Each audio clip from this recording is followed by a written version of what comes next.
റോഷിനി, നിനക്കൊരു phone call ഉണ്ട്. ആരുടെയാ? ശബ്ദം കേട്ട് സ്ഥിരം കക്ഷി തന്നെയാണ് തോന്നുന്നു. ഇന്ന് ഞാൻ അവനോട് രണ്ട് പറഞ്ഞിട്ടേ ഉള്ളൂ. മറ്റു കാര്യം നീ ബഹളം വെക്കാതെ. നയത്തിൽ ആളാരാണെന്ന് മനസ്സിലാക്കണം. എന്തിനാ? നീ സന്തോഷത്തോടെ 4 വർത്തമാനം പറഞ്ഞിട്ട് നാളെ സൗകര്യമായിട്ടൊന്ന് കാണാൻ പറ്റുമോ, എവിടെ വരണം എന്ന് ചോദിക്കുക.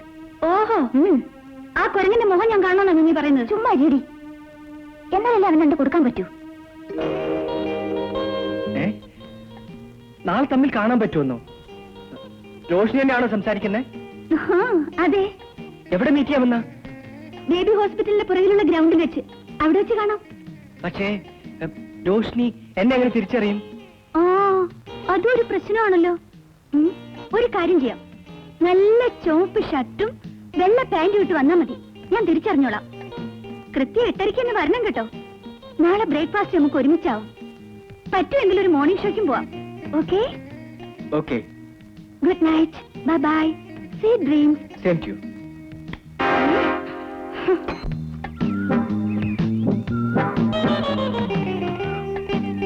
ഇരിക്കുന്നു കക്ഷി. വന്നിട്ട് കുറെ നേരമായോ? ഇല്ല, ഇപ്പൊ വന്നോളൂ. നിങ്ങളൊക്കെ എന്താ അവിടെ? ഓ, ഒന്നും അറിയത്തില്ലല്ലേ? എന്തോന്ന്? ബ്രേക്ക്ഫാസ്റ്റ് ഒരുമിച്ച്, പറ്റുമെങ്കിൽ ഒരു മോർണിംഗ് ഷോ. എന്താ മറന്നു പോയോ? ഉരുളാതെന്റെ അജ്ഞാത കാമുക ഒത്തിരി ഫോൺ ചെയ്യുമല്ലോ? ഒത്തിരി ഒന്നുമില്ല, അങ്ങനെ അത്യാവശ്യം വിളിക്കാറുണ്ട്. നല്ല ഷർട്ട്.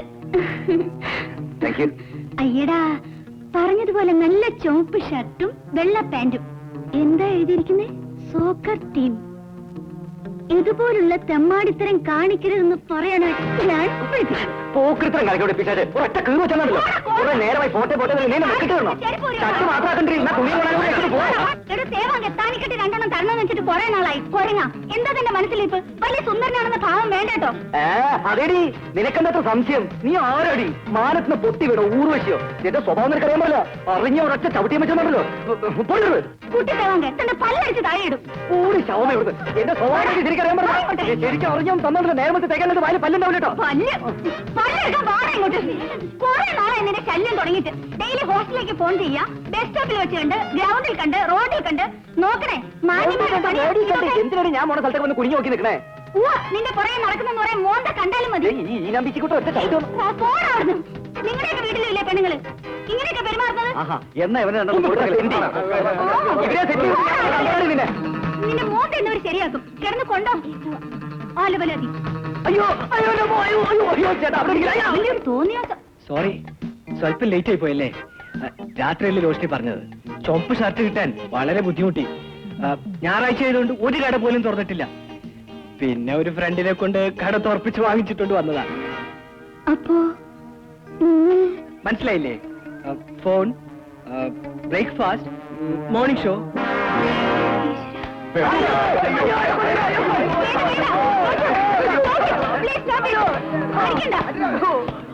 സോറി, എനിക്കൊരു അബദ്ധം പറ്റിയതാ. അയാളാ ഇതിനൊക്കെ കാരണം. അയാളോ? കുറച്ചു നേരത്തെ ഇയാളാണെന്ന് പറഞ്ഞ് ഇയാളെ തല്ലി പഞ്ചറാക്കി. എന്താ ഇത്? ഇപ്പൊ പറയുന്നു ഇയാളല്ല അയാളാണെന്ന്. എന്താ ഇത്? ഞങ്ങളെ കുറഞ്ഞു കളിപ്പിക്കുക. എന്താ നിന്റെ തലയ്ക്കുള്ള സുഖമില്ലേ? നാണക്കാരെ ഇവളുടെ കാര്യത്തിൽ നമ്മൾ ഇടപെട്ടാലേ നമ്മുടെ ഭാര്യയും കുട്ടികളും പട്ടിണിയാവും.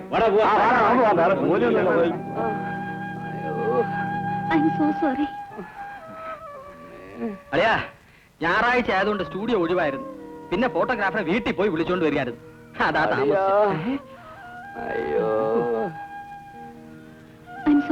It's all right. I am sorry. ഓടി ശവമേ.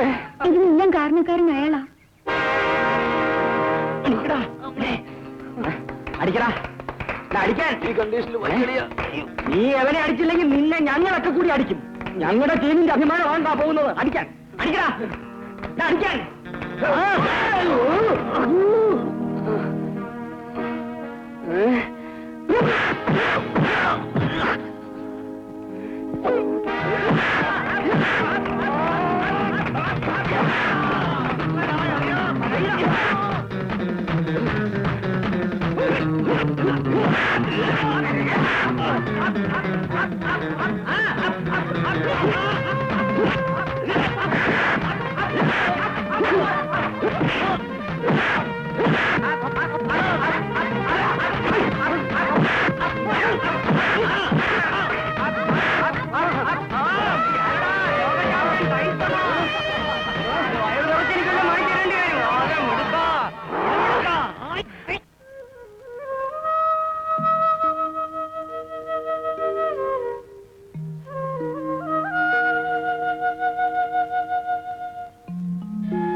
വായിൽ നാവില്ലേ?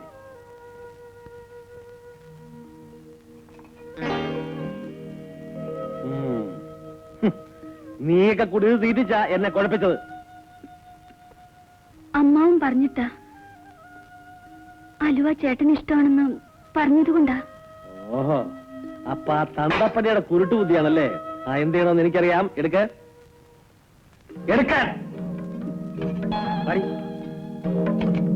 ഇങ്ങോട്ട് വരാൻ. ഇന്ന് ഞാൻ അച്ഛാ അച്ഛാ അച്ഛാ അച്ഛനോടെ എന്തുവാടാ അതാ കിടക്കുന്ന? മനുഷ്യനെ ഉറങ്ങാനും സമ്മതിക്കത്തില്ലേ? എന്നെ പറ്റിക്കാൻ വേണ്ടി മാറി കിടക്കുകയല്ലേ? കാണിച്ചത് അച്ഛാ അച്ഛാ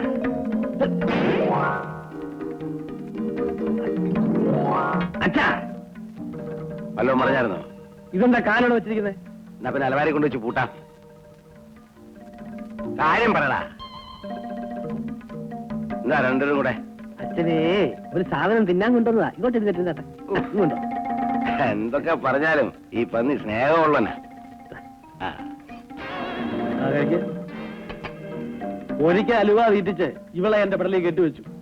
ഇനിയും ഇത് തീറ്റിച്ച് എന്റെ ജീവിതം പാഴാക്കാനാണ് ഭാവമെങ്കിൽ സുഭദ്രേ, മര്യാദയ്ക്ക് ഇവിടെ നിന്നിട്ട് മുഴുവൻ കഴിച്ചില്ലെങ്കിൽ എന്റെ സ്വഭാവം മാറും. കഴിച്ചോ. നീ ഒന്ന് വെറുതെ ഇരിക്കേ. കഴിക്കാൻ പ്രഭാര, നീ പോയി കിടന്ന് ഉറങ്ങുന്നുണ്ടോ? ഞാൻ വെളുപ്പിന് 6 മണിക്ക് എഴുന്നേൽക്കുന്നതാണ്. ഒന്ന് സമാധാനമായിട്ട് കിടന്ന് കണ്ണടയ്ക്കാന്ന് വെച്ചാ അപ്പ തുടങ്ങും രണ്ടും കൂടെ. ഞാനും സമാധാനമായിട്ട് തുടങ്ങിയിട്ട് 35 വർഷമായി. എങ്ങനെ മനസ്സമാധാനം കിട്ടും? മനസ്സിലിരിപ്പതല്ലേ. നോക്കിയിരിക്കാൻ തിന്നാൻ. മോളെ വിളിച്ചോണ്ട് പോ. അലുവ തീറ്റിച്ചെന്നെ അവഹേളിക്കാൻ ശ്രമിച്ച നീ ഈ അനുവായി നിന്നുകൊണ്ട് ഇവിടെ കിടന്നാൽ മതി. അങ്ങോട്ട് അങ്ങനെ വന്നോണ്ടല്ലോ. ഏത് കണ്ടല്ലോ പിന്നെ ഇത് മുഴുവൻ തിന്നാൻ ഇവിടെ എഴുന്നേറ്റാണ്ടല്ലോ. ആ മോനെ പ്രഭാര, ദേ ഇങ്ങി വാ. അവനെ ഭ്രാന്താടി. പ്രാന്ത് നിന്നുക. മോളെ നീ വിഷമിക്കാതെ. അവന് ചെറുപ്പം മുതലേ ഉള്ളതാ ഈ ബുദ്ധി. അവന്റെ അച്ഛന്റെ മർക്കട ബുദ്ധി. നീ വേണാതെ മാറ്റിയെടുക്കാൻ. എല്ലാം സാവകാശം മാറും. മോളിൽ ചെന്ന് കിടന്നുറങ്ങ്. ചെല്ല്. എന്നാ, നടി. എനിക്ക്